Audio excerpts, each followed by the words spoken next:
Hello and welcome to another session of Dr. Barbara Miller's NCLEX review.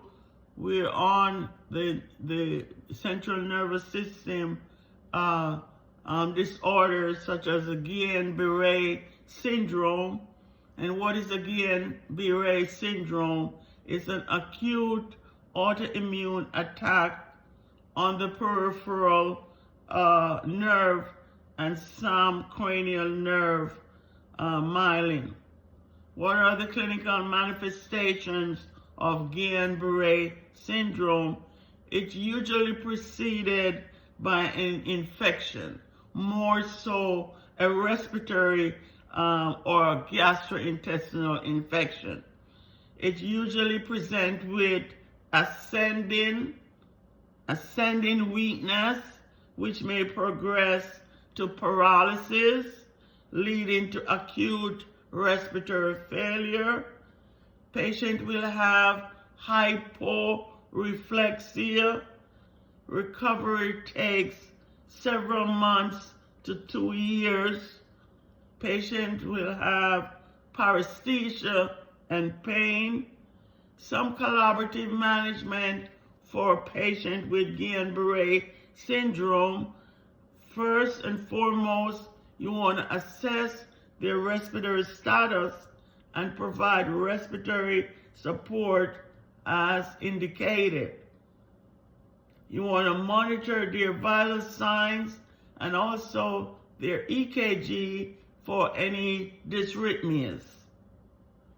You want to provide nutrition and prevent aspiration, may need parental supplementation.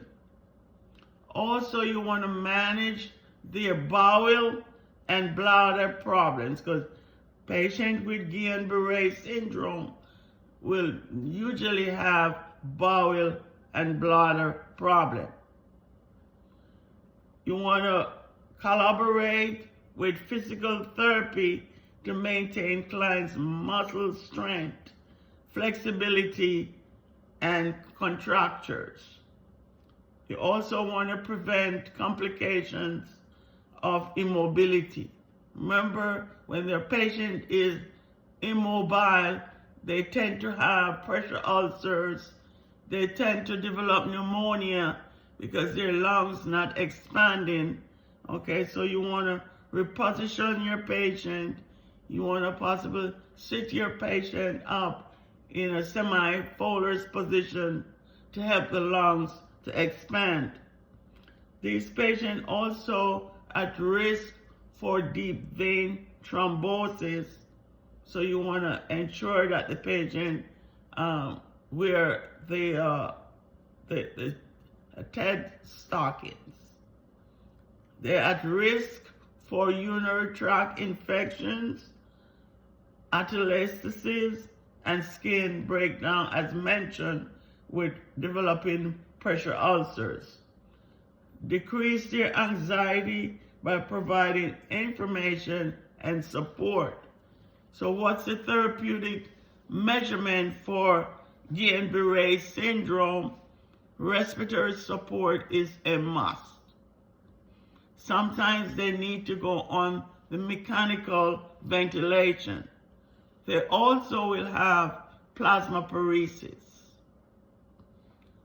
Intravenous immunoglobulin, and you want to educate. Each time that you enter that room, you should educate the client. You want to refer them to occupational, physical, speech, and respiratory therapy. You want to teach them how to prevent complications of immobility. Immobility could cause contractures.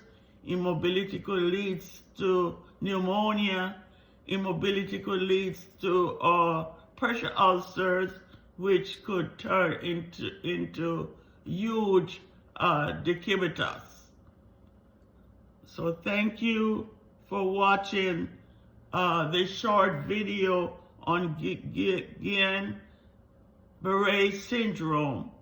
Please like, share, and subscribe to the channel to help it grow.